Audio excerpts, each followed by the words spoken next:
Снег никуда нет. Вот, у меня все здесь. Александр Колесов живет в зоне возможного подтопления в 10 метрах от реки Ветлянка, которая может разлиться при половодье. Разливалась раньше. Через мост вода шла. И вот, по дороге как раз. Сегодня сюда, в Константиновку, приехали сотрудники МЧС. До паводка буквально считанные дни, поэтому здесь нужно предупредить людей и расчистить все каналы. В эти дни перед большой водой даже в самых маломальских речушках идет время чистки. В более-менее крупных, таких как здесь, в ход идут еще и бензопилы. Частично прочищено русло малых рек. В настоящее время проводится ревизия насосного оборудования, подземный переход, очистка сетей ливневой канализации.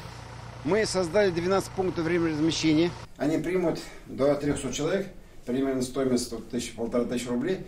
По крайней мере, есть все условия для того, чтобы прожить здесь. Этой весной возможных пострадавших готовы принимать и в гостиницах города. От большой воды не застрахованы жители Клыков, Салмачи, Киндерей, Оки. Какими бывают ее последствия, республика помнит по прошлому году. Вот село Бурундуки тогда большой водой залило 27 участков. Погибли животные. По данным МЧС, при наихудшем сценарии и в этом году в зону подтопления могут попасть, внимание, 209 населенных пунктов.